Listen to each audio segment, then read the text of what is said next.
All right, good afternoon, everybody. It's 3 o'clock. We'll call the Land Management Committee meeting to order. I'm calling this to order this afternoon on behalf of Mary, who's with us by phone, but away on her way to Bismarck, or probably is in Bismarck now. And so we can do a roll call, and you want to? Bruce Grubb. Here. Bob Zimmerman. Here. Corey Peterson. Here. Kevin Campbell. Here. Jonathan Judd. Roger Olson. Here. Mary Sherling. Chad Peterson. John Strand. Jenny Mongeau. Here. Nathan Borboom. Here. And I do believe Mary is on the line. Did you catch that? Yeah. Yes, I'm here. I'm here too. You hear me? And also Chuck Hendrickson, did you? Okay, so we have our introductions done. The next item is our, Mary, it's all right then if you would like me to continue running the meeting, is that correct? Yes, please go ahead. I think Eric's got quite a few things to present, so All right. thank you. Okay, so our next item is the agenda review. Are there any agenda additions that need to be? Motion to approve the agenda. Motion by Roger. Second. Second by Bob. Any further discussion on the agenda? Seeing none, all in favor signify by saying aye. Aye. Opposed, the same sign. Motion carries. Item number 3 is the approval of the December 19th, 2018 minutes. Move approval. Second. We have a motion by Bob, second by Nathan. The only thing I would add on the minutes is last meeting, we did have the presentation about the Phase 1 flow easement study, and I think the minutes do a nice job of summarizing that discussion. I believe there's a video of the meeting as well online, so if for whatever reason you're interested or weren't able to make it, or if you have insomnia, there's probably some good material here to read up on. All right. All in favor of the motion signify by saying aye. Aye. Opposed, the same sign. Motion carried. We'll move into item number 4, property acquisitions program update. Eric. This is probably a start of a segue into item number 5 as well, but we wanted to give a little update about, what's been happening on the sort of lands program since the DNR issued a permit right after the Christmas holiday. As everybody's probably aware, the injunction was in place on the project back in 2017, and we started the process of working through the DNR's environmental review on Plan B, and while the injunction itself may not have applied to buying lands, I think out of respect for the environmental review process and recognizing that the project may change, the land acquisition program was really put on hold for 2018. And so with momentum building towards potentially getting the permit at the end of 2018, there was a variety of phone calls and inquiries from impacted property owners and people asking about what's going on. We also saw a variety of properties listed for sale that were impacted by the project. And so, fortunately, I think after the permit was issued, we were able to relatively quickly ramp the lands program back into gear, and obviously we're still working to hit full stride. But there has been some, I guess, considerable uptick of activity in the lands program over the last few weeks. The Cass County Joint Water Resource District is still interested in serving their role. I guess Roger can correct me if I'm wrong, but serving in the role of being the acquiring entity in North Dakota. And at their meeting 2 weeks ago, they moved forward with signing purchase agreements for roughly $4 million worth of property that's impacted by the project. And tomorrow they have another meeting where there's another handful of property acquisition purchase agreements for consideration. So those actions are moving forward, and like I mentioned, we're getting more and more phone calls from people who are impacted and are sort of asking, when can we move things along, which I think is generally a good sign, other than having to urge some patience on the behalf of the property owners. It's generally a good sign that people are wanted to report on that, and then secondly, if you happen to read the legal sections of the Fargo Forum, you'll notice that we've published an RFP for appraisal services. And so that RFP has been out on the street now for a couple weeks. Getting a number of questions from different appraisers, clarifying a few things here and there, and responses are due back on February 6th. And then the Cass County Joint Board intends to recommend award, or we intend to recommend award of a number of appraisal firms at the February 12th Cass County Joint Board meeting. The intention there is to have a stable of qualified appraisers under contract on the project so that we can assign different appraisal packages to those firms and really have sort of the master service agreement in place with all these appraisal firms to expedite the processing of appraisal work. So that's another activity that got started right after the permit was issued, and I feel like the wheels are moving forward. So that's primarily what I wanted to talk about under number 4, and then We can go right into 5. Right then, into if number if they all kind of feed together. number 5, and I think John is maybe going to start this off and then pitch it back to me for a minute. Committee, before you, you have some property acquisition task order number 4. That is a task order that is going to be between the project management consultant, CH2M, and the Diversion Authority. And it's really going to cover a whole host of activities that Eric's going to go through. Following his explanation of the process and the different functions that will occur under the task order, I'll come back and kind of give some highlights to it. I would note that in addition to Eric's report, we are working on the Minnesota side to form the entity in Minnesota that will be responsible for negotiating with landowners. That would be comprised of the city of Moorhead and Clay County. And there's also been some discussion about perhaps having 1 or 2 members of the Buffalo Red Watershed Board as members of that entity also. And so maybe I'll have Eric start off on describing what's going to be undertaken for the work, and then I'll jump back in when he's done. Thank you, John. Thanks, John. I do have a presentation that I wanted to walk through, so apologize about the turning your chairs around, but as we were reviewing the proposed task order number 4 with a variety of committee and board members and staff, there was a handful of questions that came up about, what's the structure that's in place for the lands program? Why is the Cass County Joint Board the entity that's doing lands? A few other questions like that those of us that were working on this day in and, minute in, minute out, sort of took for granted.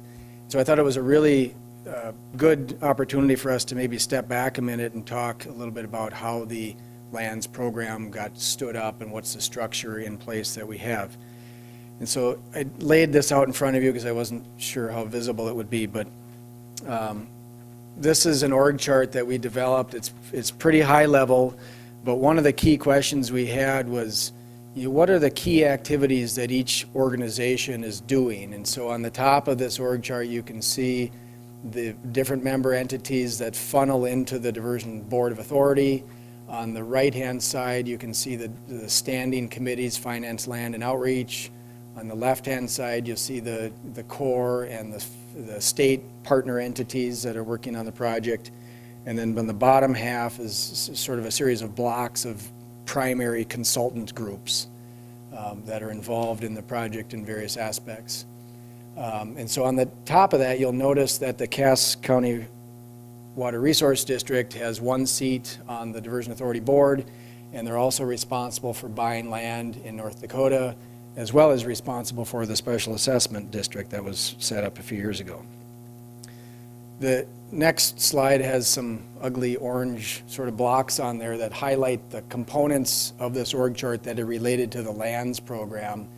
And you'll note there that, again, the Cass County Joint Water Resource District is highlighted as they're the entity that has the statutory authority over the entire geography of the project in North Dakota to buy land. They have certain powers through the Century Code that allow them to use eminent domain in the unfortunate event we need to do that.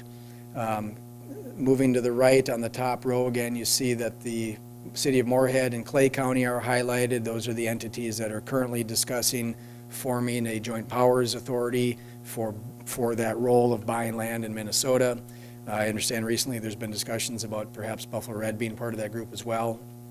The Land Management Committee, of course, is highlighted.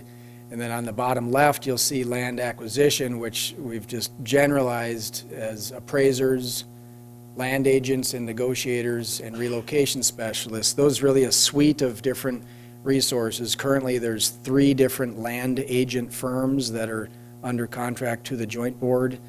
Those firms have a stable of right-of-way agents that go out to people's kitchen tables and have those types of conversations. They present the offers. They try to negotiate a deal that's the most fair and equitable for all parties. Relocation specialists are people that try to relocate displaced people into a comparable property. And then I mentioned earlier, we do have an RFP on the street for appraisal services. And then moving a little bit to the right, underneath the program management consultant block in the middle, you'll see the property acquisition and mitigation management. And that's really the primary function of the task order 4 that is being considered here today at the Land Committee as well as the Finance Committee and the board. And then Onstead Twitchell provides the legal services necessary to sign the purchase agreements and other acquisition services. And so in a nutshell, that's the structure that's in place. So then moving on with the presentation, this is sort of another org chart that's more focused on how the Cass County Joint Board is set up. So again, as the Cass County Joint Water Resource District is the acquiring entity in North Dakota. They have services being provided, legal services by Onstead Twitchell. They have program management services being provided by the CH2M/AE2S team, and in particular that's related to the lands program. Although the PMC is contracted to the Diversion Authority, we're sort of taking direction and input from the joint board. We're working to hire these appraisers, as I mentioned, and then there are 3 different land firms, HMG, ProSource, and Ulteg, that have land agents and relocation specialists. And so that, again, is a representation of the organization that has been stood up by the joint board to buy land in North Dakota. Our expectation is that a similar type structure could be set up with the Minnesota entity as soon as that's ready to move forward. So from a process standpoint, this graphic up here talks about the linear process used to buy land. It starts with the design of the project. We know that the design will dictate where the impacts are and where the impacts are not. And so as the design gets developed, we bring forward what's called a LAD, or Land Acquisition Directive, that's on the agenda here as well. Typically those go to the Finance Committee. And so today I'm putting it on your agenda more from an awareness standpoint. It's been a while since we've had one of those, but those land acquisition directives basically are the procedural step for the Finance Committee of the Diversion Authority granting the okay to the Cass County Joint Board to go ahead and buy certain lands, so that Roger's not buying out some land that isn't needed, sort of just get out of jail card. Once that LAD is approved, and oftentimes before that, there's contact made with the property owner. But in the linear process here, this contact with property owner would be made by one of the land agents. And so there'd be a task order in place for the land agent to go out and make contact with those property owners. In many cases, we have to complete a boundary survey that's needed for the appraisal. And so then the appraisal is started, and the appraisal process takes, a little bit of time to get that produced. Once the appraisal is reviewed, and then it's approved by the Cass County Joint Board, then an offer of just compensation is made to those property owners. And at that point, we start the negotiation step with the property owners. So again, this is on the backs of our land agents, out meeting with people in their, kitchen tables and that sort of thing. They negotiate for a period of time with the goal of coming up with a sort of fair and equitable deal on the property rights that we need to purchase. As part of that, many people are displaced by the project, and if so, they're eligible for relocation and reestablishment benefits. This could be finding a replacement home, it could be helping with moving costs, it could be helping with temporary housing for a period of time. A variety of other things fall underneath this relocation benefits. Ultimately, then a purchase agreement is signed and property is closed, meaning that we then own the property rights. And so that in general is the process. On that last piece, and I guess maybe the last few steps of this, there's questions about, well, who decides whether this deal is fair and equitable? And so on that side of the equation, we've set up sort of a semi-formal structure for decision-making on, is this deal fair, is this deal right, should we be, accepting the counteroffer, making another counteroffer, those types of things. And so the decision structure that I've shown here is really kind of 5 levels. We have what we call a lands coordination team. This is primarily a staff level group, but it does include a couple of representatives from the Cass County Joint Board. And so this is where all of the basically offers and counteroffers come funneling through that lands coordination group. They meet every 2 weeks prior to the Cass County Joint Board meetings. And generally speaking, if it's within certain boundaries, they'll just go ahead and not take a whole lot of time reviewing the offers. But if there's something funky about it or something where we need to have a little bit more consideration within the diversion group, it get bumped up to a couple different levels. This administrative advisory team is a group that's been in place for a number of years, primarily to handle administrative functions of what's going on with the project, but also to consider policy type things that we may or may not want to bring to the board. We had set up a strategic negotiating team, and this was established as the chair of the Finance Committee, the chair of the Land Committee, and the chair of the Cass County Joint Board. And so those 3 people were sort of the tiger team if we had something really sticky, and that was a situation where we were forced to make a decision on, well, do we pay more or do we use court action? And that's obviously a tough decision, but that group was stood up for those purposes. This group here, the Land Management Committee, has really had a focus more on policy level items. And then, of course, the Joint Board is the entity that's responsible for making these acquisitions. And so our general goal is to make these decisions at the lowest level possible. I know that there's probably several of you here that want to be involved in all sorts of details, and we certainly appreciate your input. But keep in mind, we have something like 12 or 1,400 parcels to acquire. And if we have to bring every one of those through multiple committees and processes and things, it just becomes, somewhat cumbersome. And so that's the structure we've had in place. And I guess if this group is okay with that continuing, that would be, seems to be working well, I guess, from my standpoint. And then, of course, the progress reporting is something that we do to the Land Committee, the Finance Committee, and the Diversion Board. In 2018, there was virtually no progress reporting because we were on, basically on suspension for the lands program. But we do anticipate, rolling out those progress reports as we move forward here in the next month. From a current status standpoint, this was probably from a few weeks ago, but generally a map showing the property rights needed for the project and the color coding. The green is parcels that we own. Blue is parcels that are in negotiation. This purple up here is parcels where we have a purchase agreement signed and we're just waiting for that closing to take place. There's some appraisals that were pending around the I-94 area, and then a variety of parcels down on the south end that have been purchased and in negotiation as well. And so we'll be working to produce these sort of status reports on a monthly basis. And then this is just a sample of a graphic that we've used. If some of you remember from 2017, there was a series of graphics we would use to sort of indicate how far along we were with progress on certain different areas. On the lands program itself, it's been stated, I think, by myself and probably others, that it sure seems like the lands program, getting all the land rights, is on the critical path of the project.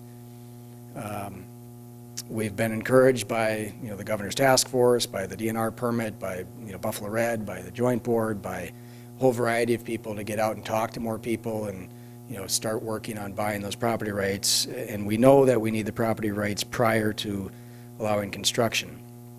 John can maybe talk a little bit more about how important having those property rights prior to the P3 implementation is. And so there's just a few key things there. This is a map showing the necessary property rights for the project. We're highlighting the full parcel, but recognize that we don't need the full parcel in most of these situations, but these are the parcels that are impacted by the project. Obviously, the diversion channel is a priority area because of the P3 portion. The Corps is anxious to move forward with design of the southern embankment, and once they get a little further with the design, they will be asking us to move forward with property acquisition. The upstream mitigation area, we've got a number of people that are reaching out asking us to move forward in that area. There's some environmental mitigation sites scattered throughout the project geography that require some property rights. All told, over 1,200 parcels, roughly $500 million program to buy all the land rights, and it's anticipated that's going to take close to 8 years to have all of those land rights buttoned up. Wanted to make sure we pointed out that the lands program is part of the overall project budget. So I just mentioned $500 million for the lands program. That is part of the overall $2.75 billion estimate. As you can tell, there's been pretty significant investment made to date, and there's obviously a significant amount of work left to do, not only on the channel, but the southern embankment and, of course, upstream areas.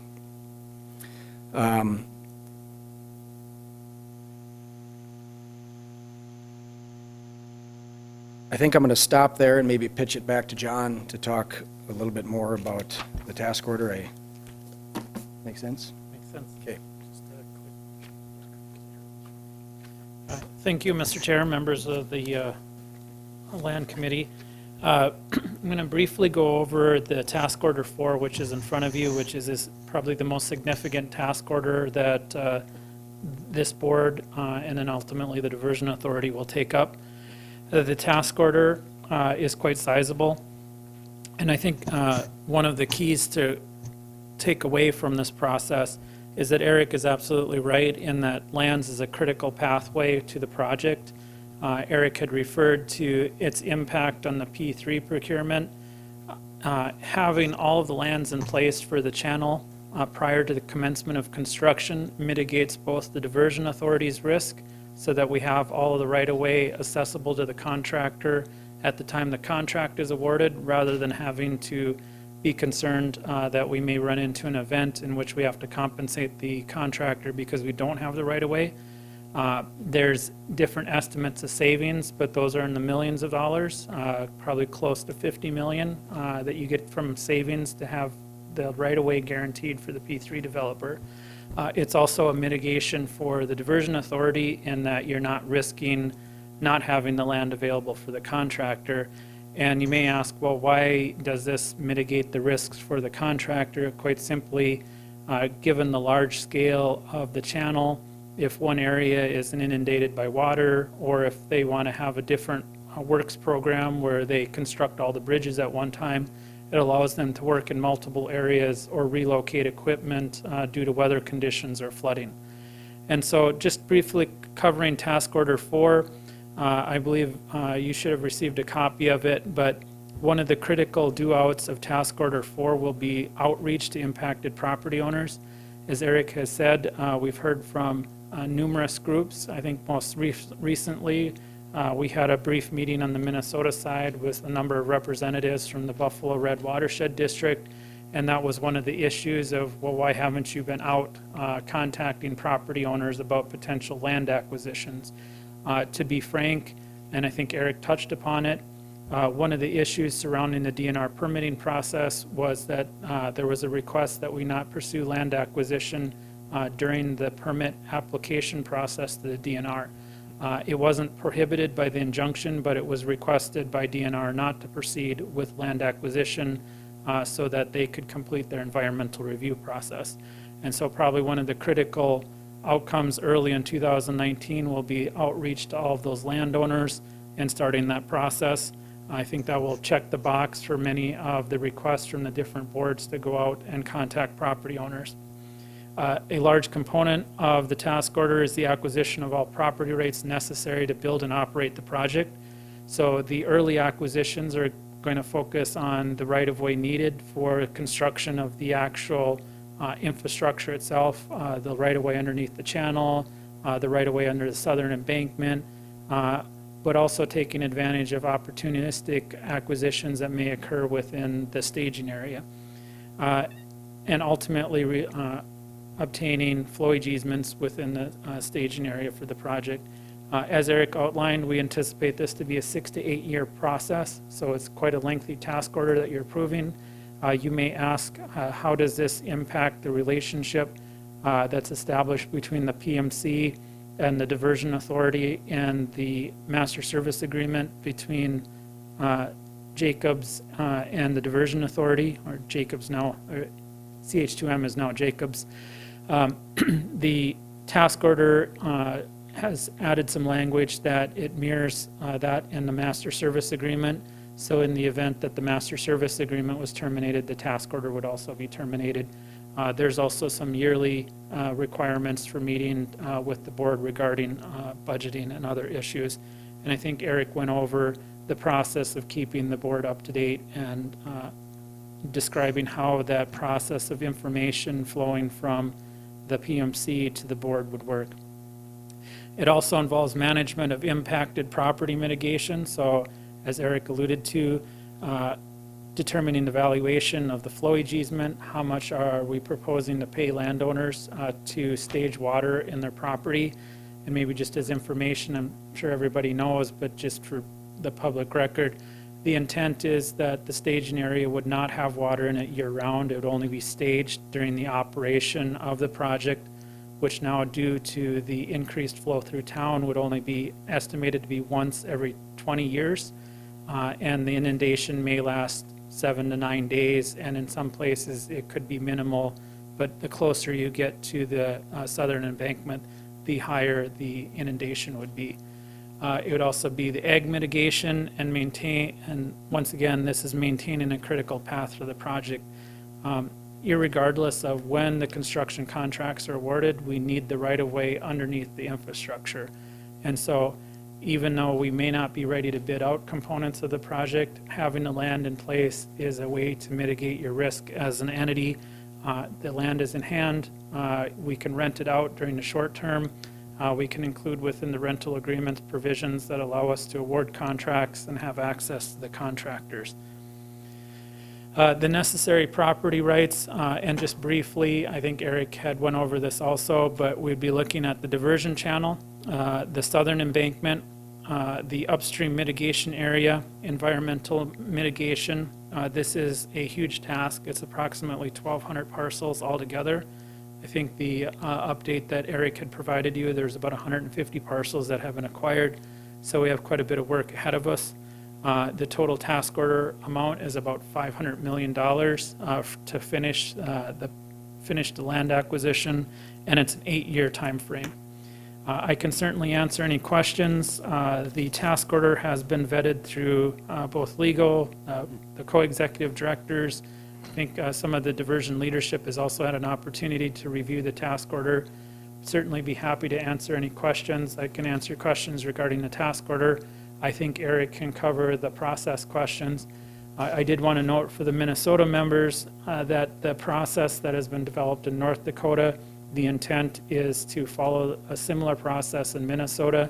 There may need to be some nuances added to that because of Minnesota's eminent domain law and the requirements for appraisals in Minnesota and negotiations with landowners, but those are nuances, not major changes. The process would still be very similar with a significant amount of outreach and negotiation with the property owners. Roger. John, a question about, have you considered if we hire our own project manager, how that will work with this task order? I think the question is how it would work with an executive director. Executive director. So, if you hire an executive director, I think the executive director's role is going to be supplemental to the task of actually acquiring property. It's a huge task, and you're going to need a firm to manage that overall process, just the negotiations. I think the executive director would certainly be involved in directing that, but unless you have a fully developed staff for negotiating land acquisition, it would be very hard for any executive director to hire, a staff of potentially, 10, 15 people at the height of land acquisition. Plus, there will be a number of years in which you have high demand for full-time positions, and then in the later years, you may only have one or two positions that are needed. And so from an entity standpoint, I don't know if this would be the task that you'd want to have full-time people working on, if that makes sense. Okay, do we have any other questions of Eric or John? Eric, I guess I do have a question. After we receive and I think we've talked a little bit about this, but after we receive the report on the Phase 1 study for flowage easements, I think based on that study, there was a clear indication in terms of what we might have in values associated with that study and I believe you've said that you've looked at those numbers and believe that those still fall within the scope of the 500 million, am I correct in that? Yeah, I think our initial sort of review of the findings from the Crown's Phase 1 task order, we were somewhat relieved that the budget assumptions that built the 500 million and the 2.75 billion are not inconsistent with the findings from Phase 1.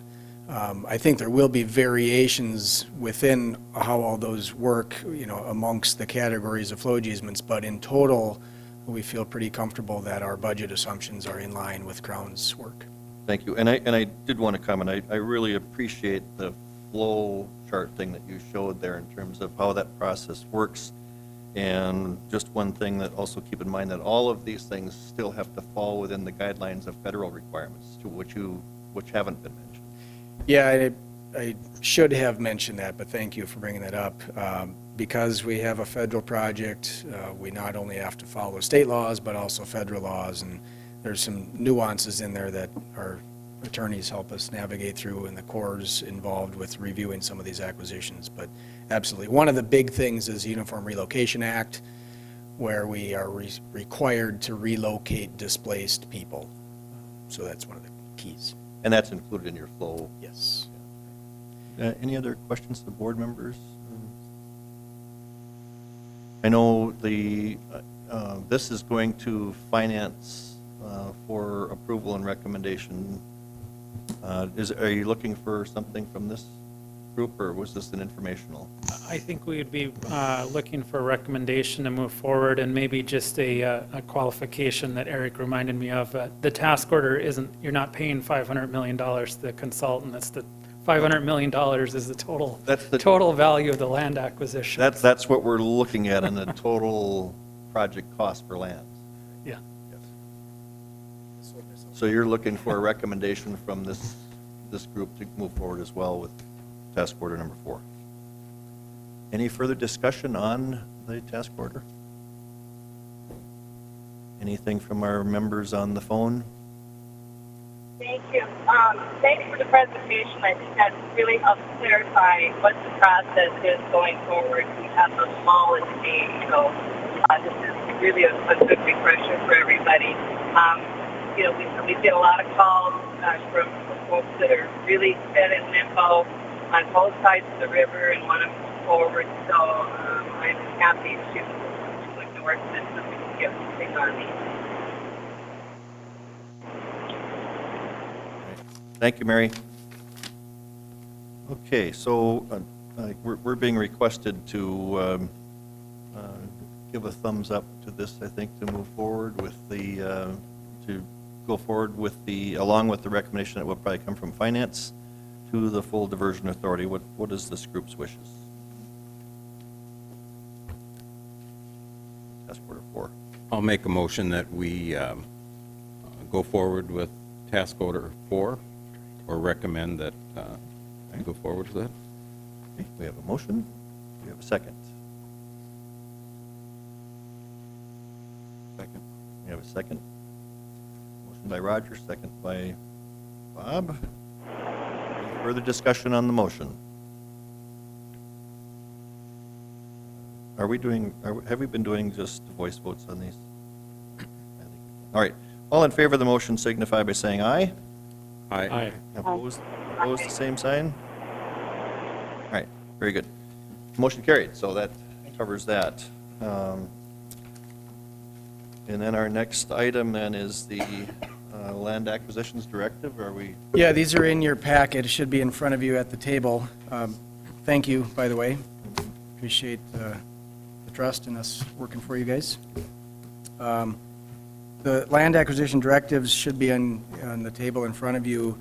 Again, these is part of the process, and procedurally, these go to the Finance Committee for their endorsement of authorizing the Cass County Joint Board to go ahead and buy land, and since there's that sort of finance element to it, they go to the Finance Committee. But recognizing that we haven't done these for quite some time, I thought it was appropriate to bring them here to this group, just for visibility, if nothing else. And so there's 2 land acquisition directives. The first one that you see here is for a variety of, I guess, what we're calling sort of opportunistic acquisitions. And what we mean by that is they are properties that are impacted by the project, but we don't necessarily have, they're sort of, in generally, requesting action sooner than we would normally approach these property owners. And so there's a map, in fact, a series of different maps attached that you can see where the parcels are. And generally speaking, these are people who have reached out and asked, hey, can we start with the process? We've advised all of them that it's unfortunately not a real quick process, and so we wanted to get started given those requests. A few of the other parcels in here have some complex commercial properties, and so we realize that those require a sufficient amount of time, especially on the relocation side of things. And so this group of opportunistic acquisitions is generally fall into those categories. The second land acquisition directive is related to the remaining parcels on the channel, the diversion channel. And so the diversion channel, if you recall, was split into 3 phases. We have already authorized land acquisition directives for phase 1 and phase 2. And this is the land acquisition for phase 3, which is generally parcels south of 94 down to about the Horace area, or the Cheyenne River area. And so these parcels, again, we have not started appraisals on these, but doing the land acquisition doing the directive now would then put us in place to authorize the appraisal work as the next step. So, happy to take any questions on these. Again, I don't think this group needs to take action, but thought that you might be interested in the process. Okay. Bob? Just want to point out there are a few parcels on that list in Minnesota. Right. So under the current process, it's going to the Cass Joint Board, but in the future, those would go to the Moorhead, Clay County Joint Powers Group, once that's formed. Yeah, and probably another important distinction there, the Cass County Joint Board has purchased property in Minnesota. And I think, I guess Dan Jacobson yesterday confirmed that the Joint Board is willing to continue to do those acquisitions in Minnesota, but recognize that this is all on a voluntary basis. And so this really starts when a property owner reaches out and says, hey, can we move things along? That's obviously a great time to buy property is when somebody's selling. Ultimately, and hopefully not too long from now, the Minnesota entity will be established, and then the land acquisition directive would be funneled to that group instead of the North Dakota groups. And we will speak to that on item number Sure. 8 here shortly. So there's no action needed on the part of the land management for the directive, okay? Any questions regarding the directives?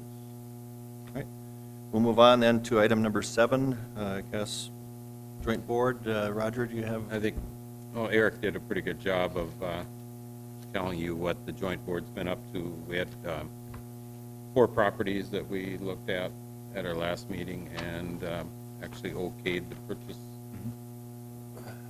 agreement with those. And have a meeting tomorrow morning, and I understand that there will be some more coming forward in that. So. Okay, right. And actually, they're all willing sellers coming and asking to be bought out. And maybe just an update on, quick take, eminent domain, those things are scary when a landowner hears of that happening. And I think, just to put it in perspective, I think we're close to 150 to 200, up to 200 properties when you consider what we've done within Oxbow and those homes. And out of those 200, we have started court action on 5 of those properties because of just a stalemate. And before they actually went to court for those properties, we were able to negotiate the price and settle without going to court. So we actually only ended up on 1 property out of those 200 where we had to go to court. And so I think that kind of tells you that we are fair and friendly and flexible in how we're handling these land purchases. And so we're able to negotiate and certainly do not want to end up in court. Thank you, Roger. We'll move into item number 8, and maybe I can start on that, and I might ask for Bob and John to also talk. But on the Minnesota side, we are looking at forming the what's referred to here as the MCC JPA, which would be Moorhead Clay County Joint Powers Group, that would Joint Powers Agreement, that would basically do the same functions as the Cass Board is doing for land acquisitions. Only this would be the board that would work in Minnesota. Over the last couple weeks, with some things that have developed with the Buffalo Red Board, we did meet our Minnesota entities. We're working on this draft of this agreement, and we have reached out to the Buffalo Red River Watershed Board. As a matter of fact, there was, based on our members of the Minnesota group, we were authorized today, so Commissioner Whalen, our board chair, and myself signed a letter sending off to the Buffalo Red. It went out this morning, inviting them to have 1 to possibly 2 members join this group that we would be forming. And so we're looking for them to get involved early as we draft the agreement as well. So the concerns that the Buffalo Red Board is hearing from landowners within their watershed district that are impacted on this, it certainly is an opportunity for them to be part of this, to make sure that they feel that the process has been treated fairly. And I think that's ultimately the goal for all of us, been all along in land acquisitions, is to make sure that everybody is treated fairly. So having said that, I think right now we're, I think we're looking to Mr. Shockley to help us in regards to how we draft that to make it somewhat similar. You heard Mr. Shockley also say that there are some differences between how things, how law works in Minnesota versus North Dakota. We certainly, for one thing, I think eminent domain would be one area where this board would not deal with that. I don't know, John, if you want. Yeah, that's correct. Thank you, Mr. Chair. I would also note that one of the conditions of the Minnesota permit was that any property acquired in Minnesota needed to be acquired pursuant to Minnesota law. There are some nuances in Minnesota law regarding the rights of landowners to receive an appraisal if they want to.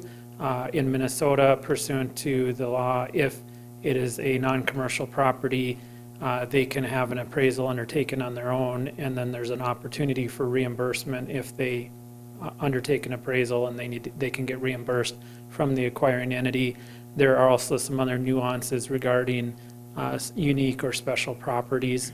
I don't think there will be many unique or special properties in this area, but the joint powers agreement will cover those sorts of issues.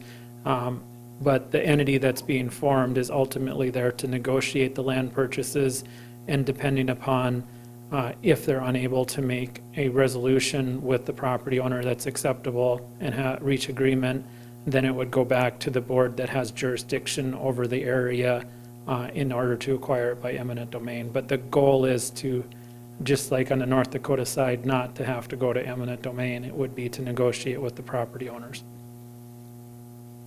And, just a recap of that, and I know, Mr. Hendrickson was also part of that, and, if he wants to comment, but I think the goal there is certainly, we will establish, we're going to try to establish this JPA, but we're hopeful that we can include the members of the Buffalo Red Watershed Board on it. Okay. All right, so any questions on that process? And we're working on that as we speak, trying to get that resolved. So, do we have any other business to bring forward here? Any other business? All right. We have and our next meeting then is scheduled for February 27th.